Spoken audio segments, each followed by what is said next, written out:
Just 2 weeks ago, my younger brother, David, married the love of his life, Amelia, in what was a beautiful, heartwarming ceremony. David had been looking forward to this day for a long time, and everyone who knew him could see just how deeply he loved Amelia. Originally, their wedding was planned to be a completely child-free event, and this was clearly stated in their invitation cards. However, a couple of weeks before the wedding, I received a phone call from David, and to my surprise, he told me that he wanted to make an exception for his niece, my daughter Katie.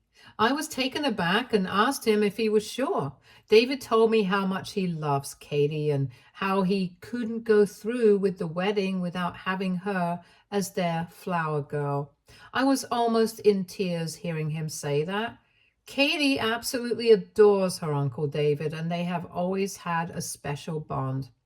David assured me he had talked with his bride and she had no issues with it either.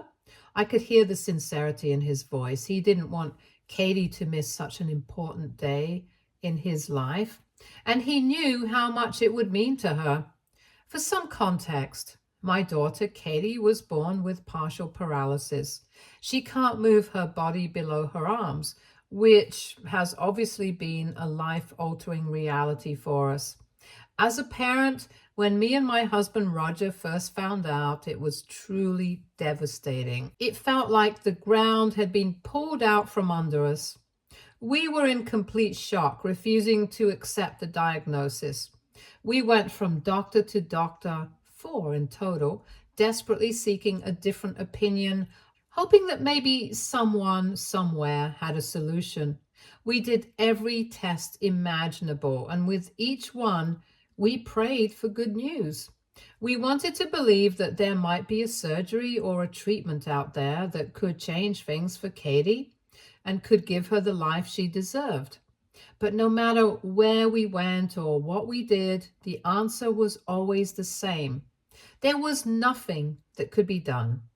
Coming to terms with the fact that our daughter's condition was very, very hard, it was a dark time for us, filled with sleepless nights, tears, and questions that had no answers.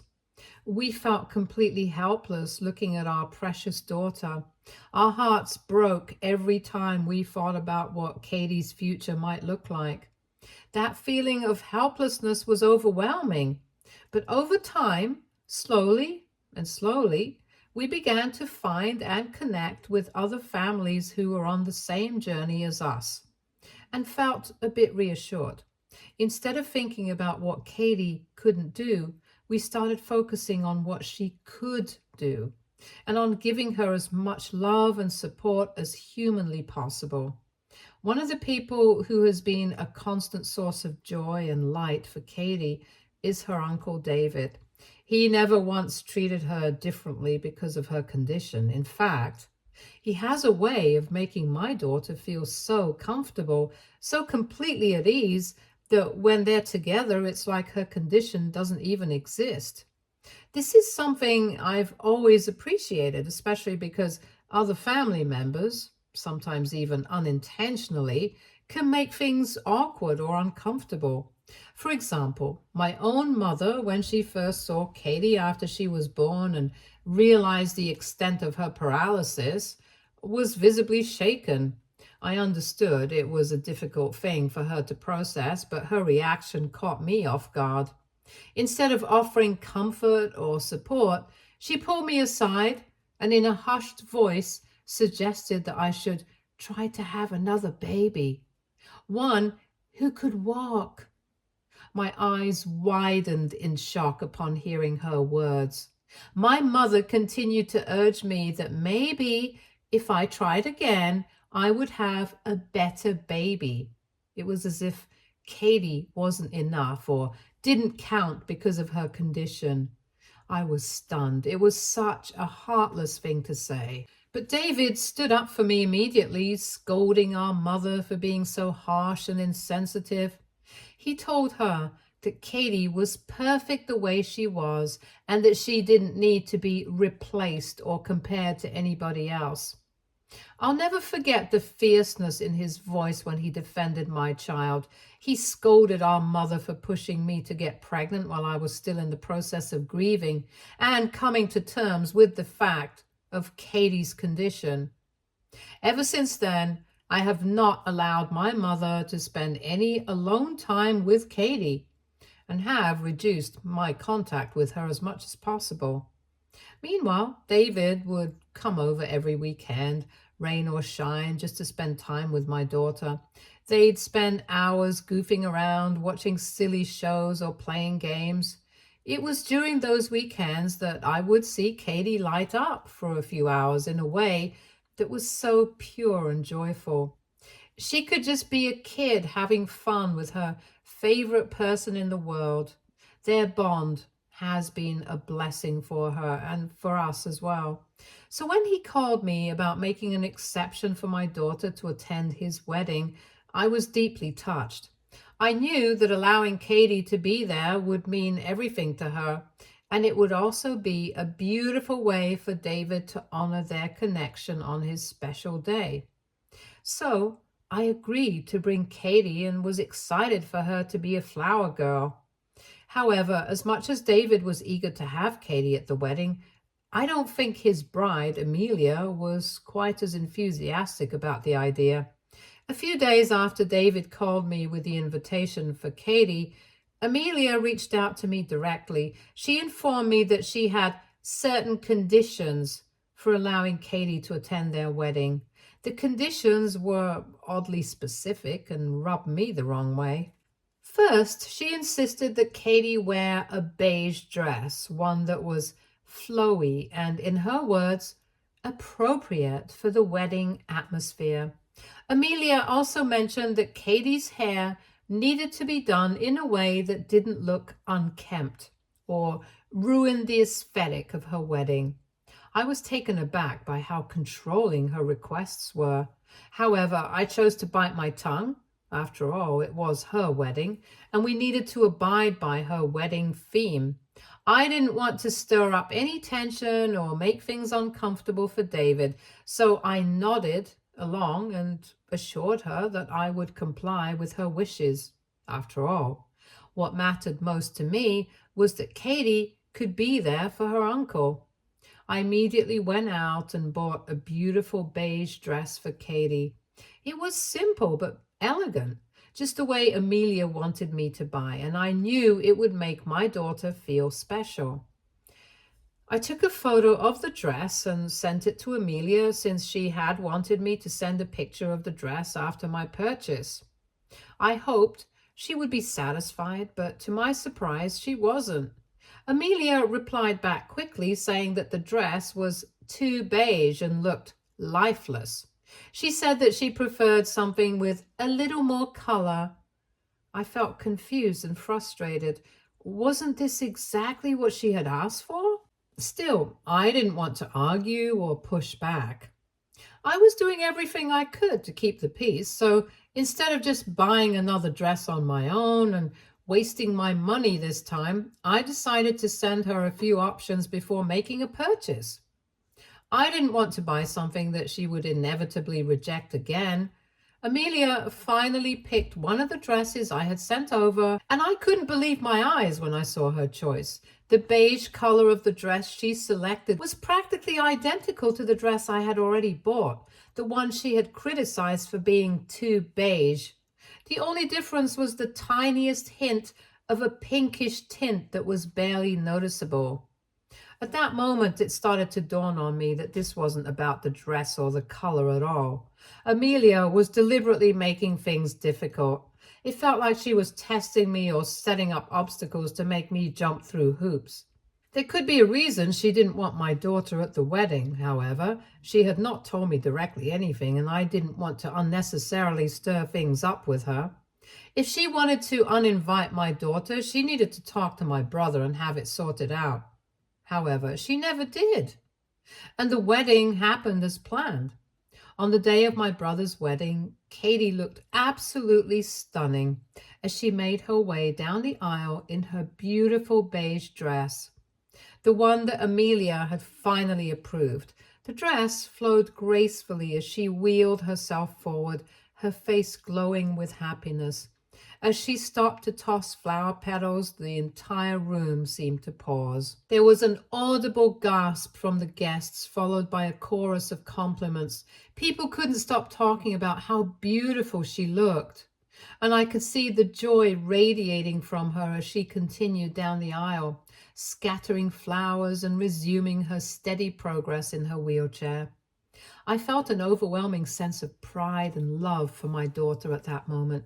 Seeing her there, fully participating in such a special occasion, was a memory I'll treasure forever. Tears of joy welled up in my eyes, and I glanced over at David, whose expression mirrored my emotions.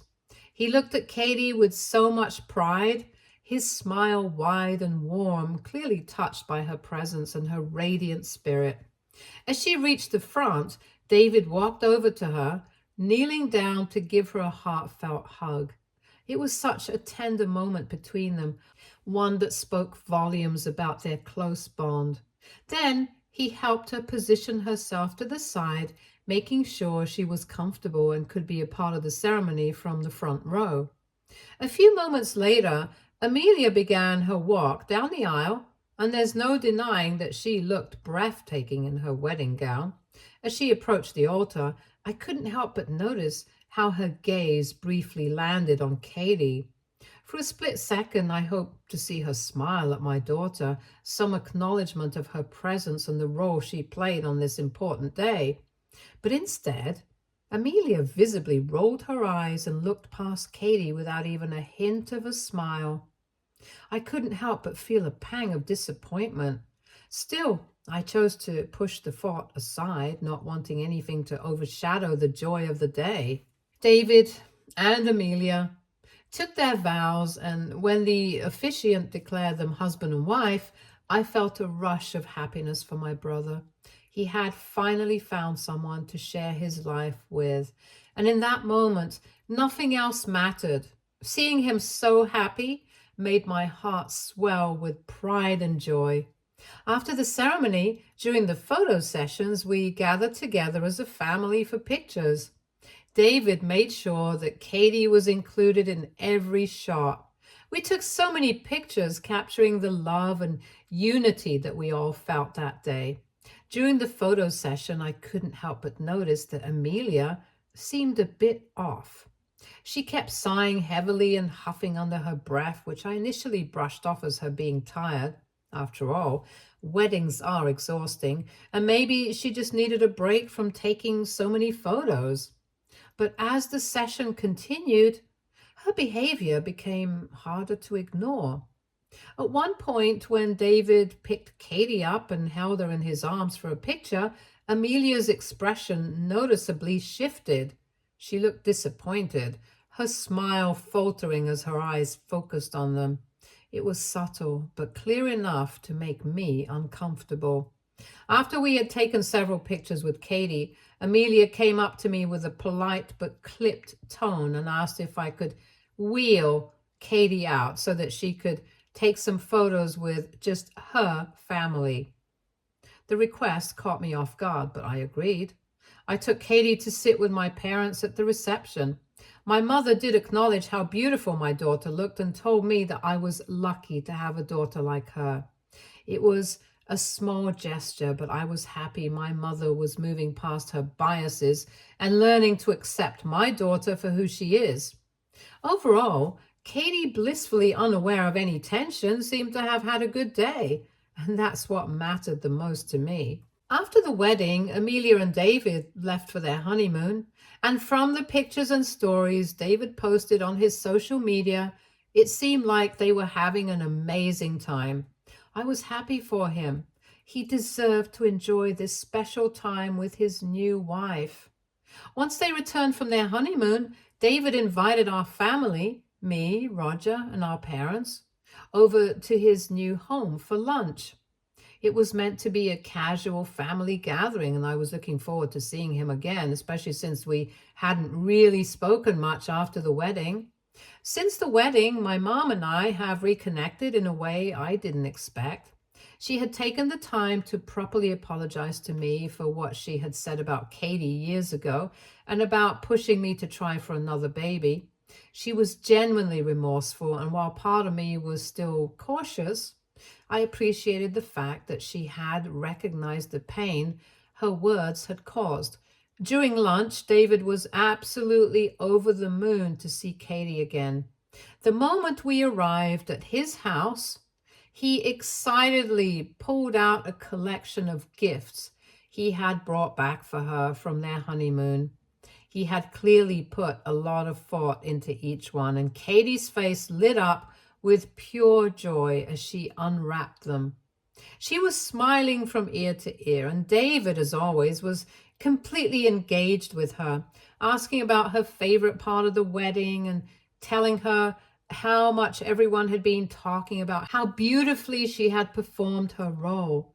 He told her over and over again how proud he was, mentioning how friends and family had called him after the wedding to compliment Katie on what a wonderful job she had done.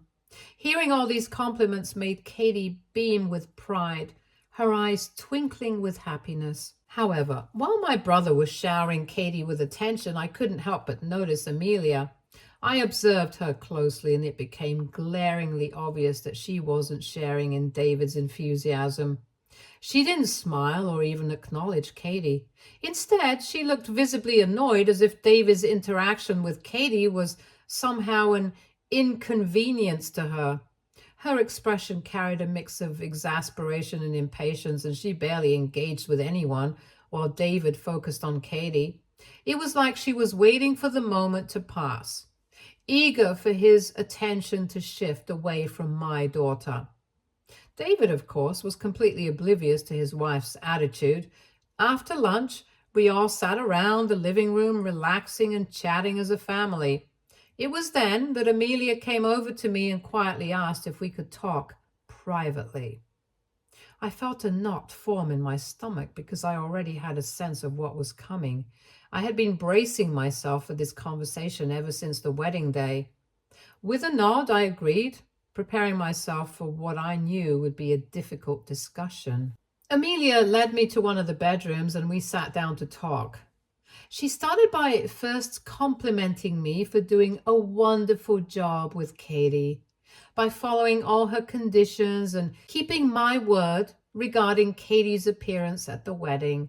I nodded and thanked her, telling her that I wanted to be respectful because it was her big day. She paused and then added that while she appreciated my effort, there was something bothering her ever since the wedding. My heart sank. Amelia took out her phone and pulled up the wedding photos, scrolling through the ones the photographer had taken. I saw images of all of us smiling, enjoying the moment together as a family. David, Amelia, Katie, me, and the rest of the relatives. She stopped on one particular picture and pointed at it, and her tone grew cold.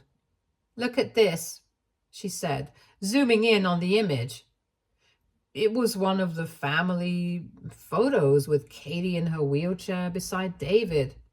All of us smiling and looking happy.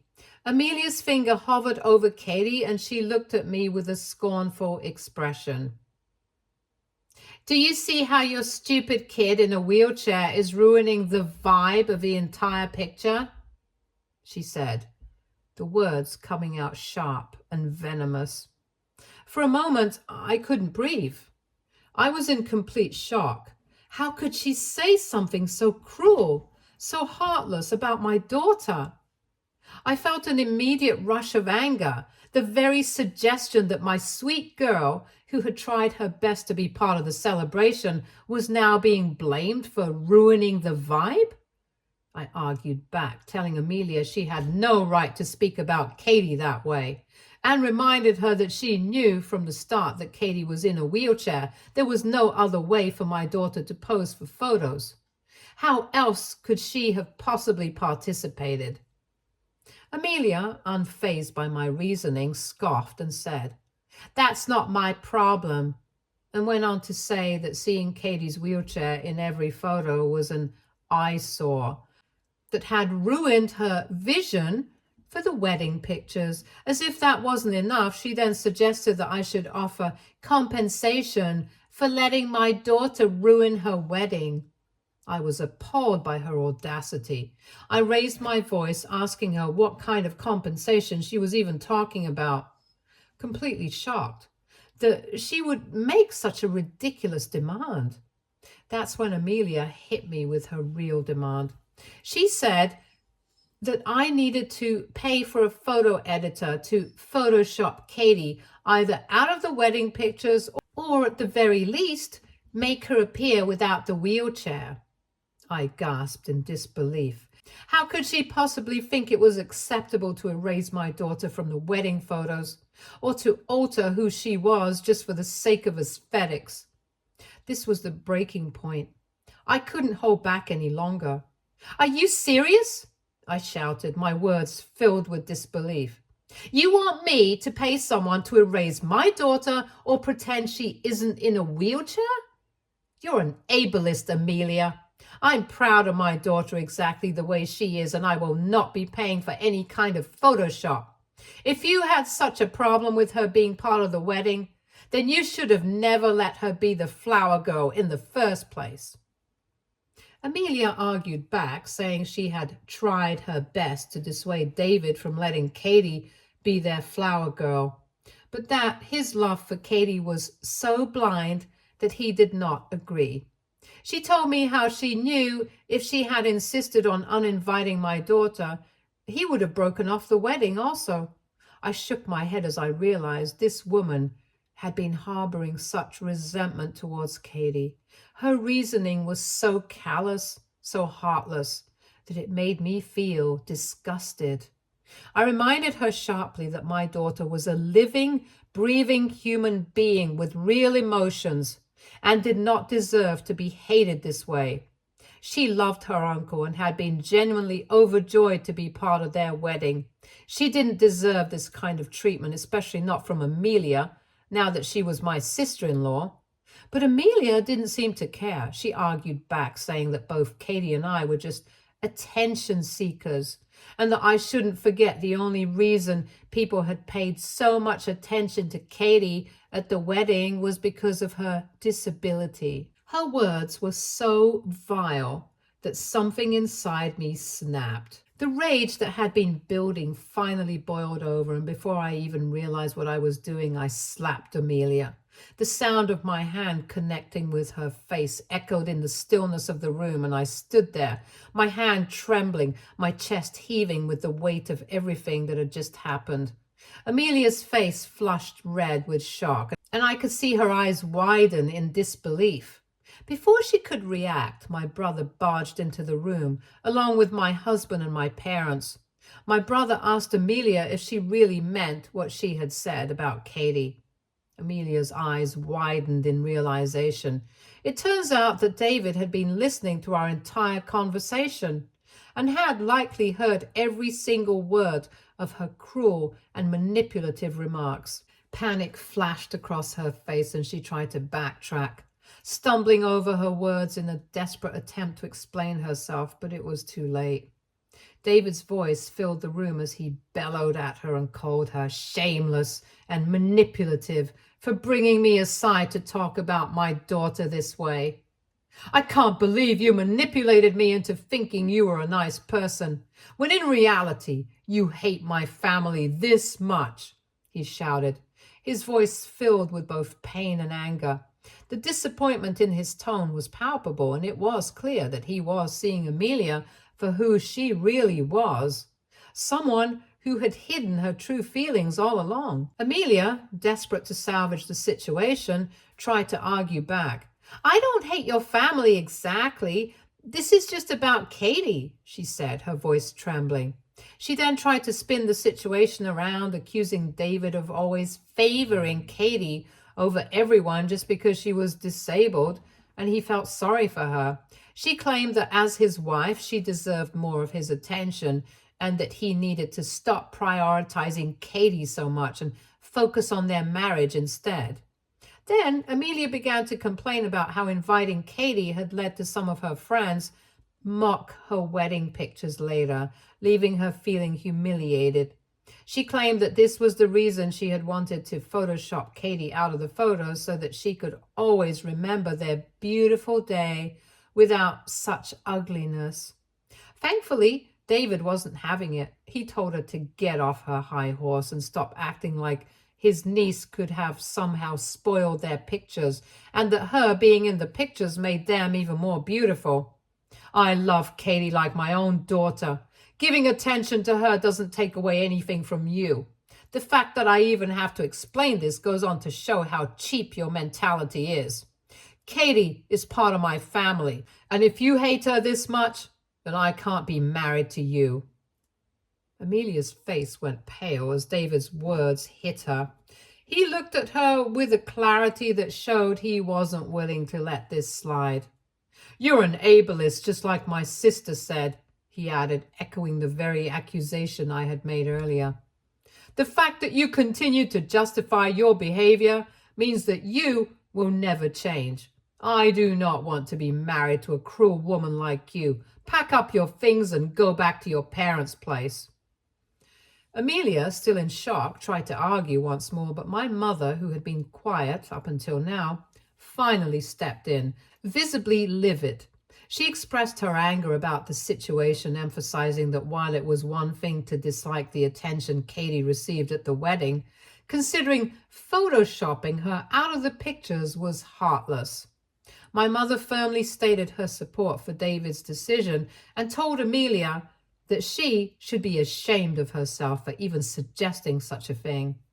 Hearing my mother's defense and seeing David's unwavering stance, Amelia knew she had no more ground to stand on. My husband looked pissed, and I am sure if Amelia was not my brother's wife at the time, he would have thrashed her right then and there for speaking such vile things about our daughter. Amelia was outnumbered, and her true colors had been laid bare for everyone to see. Reluctantly, with no other choice, she walked out of the house with just her phone and car keys. Later, David apologized to me and Roger for what his wife had said about our daughter, but I appreciated him for standing up for Katie. This was in no way his fault. That evening, Amelia's parents called David and my parents, wanting to discuss further about the situation, likely after Amelia had gone to them in tears. However, David has requested them for some time off so he can cool down and think about things. Since the incident, Amelia has been sending me several messages where she's basically blaming me for causing issues between her and David. She thinks I could have simply solved their issues by agreeing to pay for a photo editor. Now, of course, I don't want my brother's marriage to break down because of me, but at the same time, what Amelia has said to me about my daughter is unforgivable. AITA for Amelia being kicked out of the house. Update 1.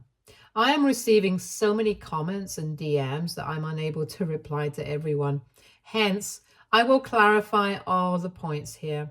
Amelia had met Katie before and knew about her relationship with my brother, yet it seemed she had managed to conceal her disdain for my daughter all this time.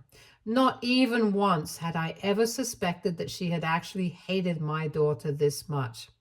I understand that some people might feel uncomfortable seeing a child in a wheelchair, especially at a wedding, but we do our best to make Katie feel as normal as possible so she doesn't feel like she's being treated differently just because of her disability. Katie is a beautiful person, and regardless of her being in a wheelchair, I'm confident that people would still compliment her. She has blue eyes and her dad's blonde hair. It's clear that Amelia was simply trying to find faults in my daughter out of her own jealousy. My brother is the godfather of Katie, and this is because I'm confident that if anything happens to me and my husband, he will be there for my daughter. He loves Katie like his own daughter, which is why he's so fiercely protective of her. Hearing Amelia's words and seeing her true intentions about my daughter must have felt like a complete betrayal to him. I don't think Katie heard anything that Amelia and I spoke, as she was busy watching her cartoons. If she had, she would have definitely asked me some questions later. Update 2. For anyone asking, my brother is getting his wedding annulled. My brother and his lawyer strongly believe that Amelia misrepresented herself from the start and manipulated him into thinking she would be okay with his family when in truth she wasn't. When Amelia discovered that David was genuinely serious about leaving her, she panicked and made a desperate attempt to save her marriage. In a half-hearted effort, she reached out to me to offer an apology, but it was pretty clear to me her words were insincere. She wasn't genuinely remorseful or ready to take responsibility for her actions. I simply couldn't accept her apology, knowing it was just a ploy to shift the blame away from herself. This only fueled her anger. In frustration, she immediately turned on me, accusing me of ruining my brother's life. It was as if I was the source of all her problems rather than the consequences of her own choices. She told me how I was at fault for forcing my brother to leave her when he could have been so happy with her instead. As if this wasn't enough, Amelia's parents also reached out to my parents, attempting to shift the blame onto me and Katie for what their daughter is experiencing. Thankfully, my parents have pushed back against this unfair accusation. My dad in particular expressed his disappointment, telling them they should be ashamed of the daughter they raised and that he is relieved she will no longer be part of our family. I'm so proud that my family has stood up for me and Katie throughout all this. I did speak to my brother and express my apologies for what he was going through with Amelia. He reassured me that it was better for him to learn the truth about her now rather than later, when she could have potentially done or said something more damaging in front of Katie. I completely agree and feel a sense of relief knowing that we are effectively getting rid of Amelia from our lives too. Update 3. It's been 4 months since my last update, and for everyone asking, my brother has officially annulled his marriage and is no longer married to Amelia. After the truth about their marriage falling apart became public, Amelia faced a lot of backlash from everyone. She eventually reached out to me to apologize, but I simply blocked her without responding.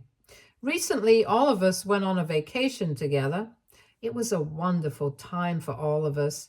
David and Katie continue to have an amazing relationship, which brings me a lot of joy. The whole experience has only strengthened our family bonds, and I'm grateful for that. Stay tuned for more stories from our girl relationships.